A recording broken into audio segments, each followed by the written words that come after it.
ओम शांति। आज की मुरली में बाबा ने कहा बेफिक्र बादशाह।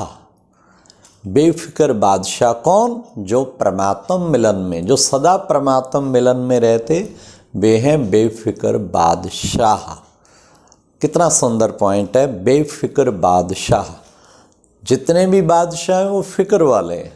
आज देखो तो मालाएं पड़ रही हैं, बहुत महिमा हो रही है, और कल देखो तो फिर दुनिया अपशब्द बोल रही है, अपमान कर रही है। तो फिक्र वाले हुए ना। उन्हें कुर्सी की फिक्र, सत्ता की फिक्र, सब चीज़ों की फिक्र, राज चलाने की फिक्र, जगह जगह विरोध हो रहा है उसकी फिक्र, एक एक पार्टी वालों को मनाने की फिक्र। कितनी फिक्र है। ऐसा बादशाह बनना, ये तो कांटों का ताज है।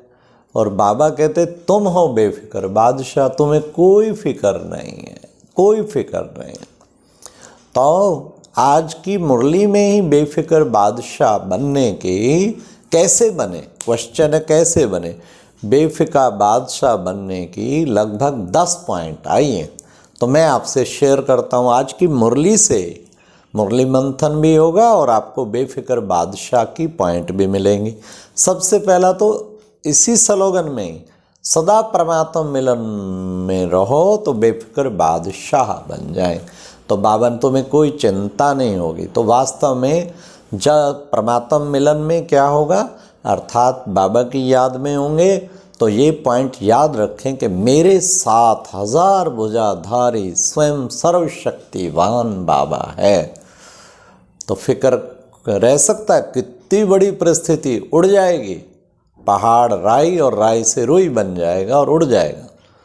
फिर बाबा ने कहा सदा बच्चे तुम ऐसे बेफिक्र बादशाह बनो, परमात्म मिलन का अच्छी तरह अनुभव करो, अर्थात बाबा के प्यार में डूब जाओ। 1 घंटा भी कोई भी फिक्र चढ़ी हो ना, 1 घंटा भी बाबा के प्यार में डूब जाओ परमात्म मिलन में, बेफिक्र बादशाह, फिर सब उड़ जाएगा। हाँ, और फिक्र होती है अपने काम की, ये कौन करेगा कौन करेगा। बाबा का शब्द याद रखो, परमात्म मिलन माना ये अनुभव करो कि बाबा ने मेरी सारी जिम्मेवारी उठाई हुई है। तो कितना उससे बेफिक्र बादशाह रहेंगे। बाबा ने मेरी सारी जिम्मेवारी उठाई हुई है, तो ये है बेफिक्र बादशाह। फिर दूसरा प्यारे बाबा ने क्या कहा, सबसे पहले तो बाबा ने कहा कि बच्चे देखो फिक्र कहाँ से लगती हैं। मोहजित राजा की बात बताई, अम्मा मरे तो हलवा खाओ, अब्बा मरे तो हलवा। नो अटैचमेंट, फिक्र होती है अटैचमेंट से।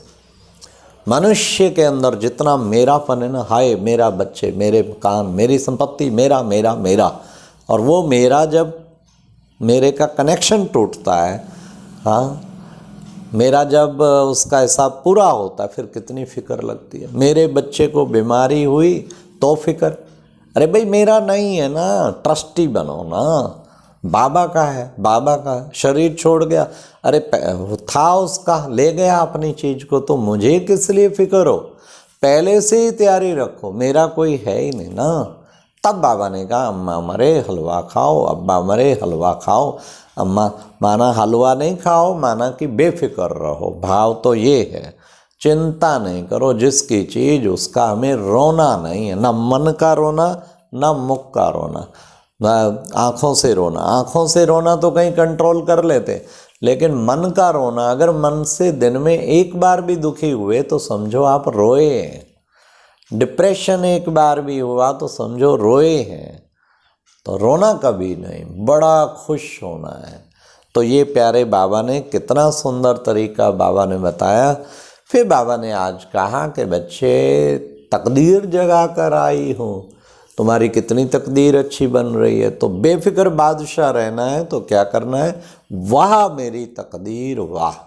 याद करो क्या तकदीर मिली है, स्वयं भगवान मेरा पिता बन गया, कितनी बड़ी तकदीर। मैं उसका लाडला बच्चा बन गया, वाह मेरी तकदीर वाह। स्वयं भगवान रोजाना मुझे महावाक्य सुनाने आते हैं, उसका मैं स्टूडेंट हूँ, वाह मेरी तकदीर वाह। हाँ, कैसे हम सतयुगी दुनिया में विश्व महाराजन बनने जा रहे हैं, वाह मेरी तकदीर वाह।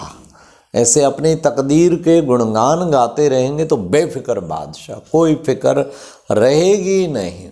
फिर बाबा ने कहा देखो बच्चे, सतयुग में होता था पवित्र गृहस्थाश्रम, और अभी क्या है, अभी अपवित्र गृहस्थ धर्म। तो वास्तव में तो धर्म भी नहीं है, बाबा ने कहा गृहस्थी, अपवित्र पतित गृहस्थी। तो कितना फर्क हो गया, तो पवित्रता का ही सारी मान है। तो बेफिक्र बादशाह, फिक्र उसको होती जहाँ कहीं पतितपना होता, फिक्रें उसको होती जहाँ इम्प्योरिटी होती। अगर आप पूर्ण पवित्र आत्मा हैं, सदा आत्मक दृष्टि, भाई भाई, फिर आपको फिक्र करने की जरूरत नहीं। सच तो बिठो नच, मज़े से नाच बेफिक्र बादशाह की तरह। तो अपनी पवित्रता की प्योरिटी को बढ़ाना है, प्योरिटी परसेंटेज 100% प्योर, मन में एक भी अपवित्र संकल्प ना चले, सदा आत्मक दृष्टि रहे। ये है पवित्र गृहस्थ आश्रम। प्रवृत्ति मार्ग है ना, सबसे मिलते मिलाते, ऐसी पवित्रता अगर धारण होगी तो बेफिक्र। फिर बाबा ने कहा see no evil, hear no evil, talk no evil, महामंत्र बेफिक्र का। फिक्रें सारी क्यों लेते हैं, कहीं ना कहीं इविल देख बैठते हैं, बुराई देखते हैं, बुराई का चिंतन करते हैं, बुराई का वर्णन, फिक्रों से भर जाएंगे। बुरा सुनते हैं, फिर वो चिंतन चलता है। टॉक नो इविल, बुरी बातें आपस में वर्णन करेंगे, किसी का परचिंतन करेंगे, किसी, तो फिर तो फिक्रों से भरे रहेंगे।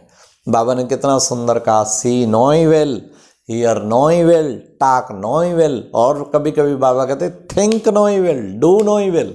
कुछ भी ऐसा करोगे तो फिर बच्चे फिर फिक्र हो जाएंगे।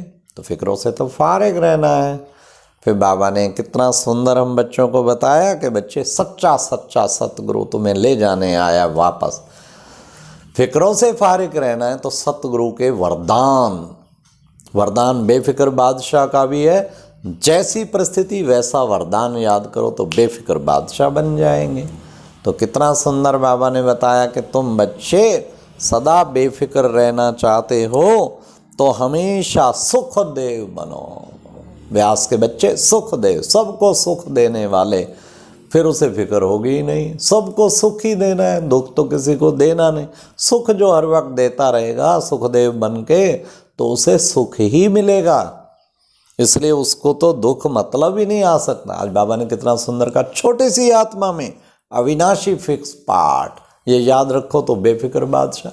किसका क्या कसूर है, फिक्स पार्ट है ना, जो मिला हुआ है, जो अलॉट हुआ है वही तो बजाएगी, उसके अलावा तो कोई बजा नहीं सकती। तो ये है सारा फिक्स पार्ट। फिर बाबा ने कितना सुंदर कहा, रहम की दृष्टि धारण करो तो घृणा दृष्टि खत्म, और रहम दिल जो होगा वो सदा बेफिक्र बादशाह रहेगा। तो हमें सदैव रहम दिल बनना है, राज ऋषि बन के रहना है। इसलिए ये है बेफिक्र बादशाह बनने की युक्तियाँ। अच्छा, ओम शांति। ये था मुरली मंथन।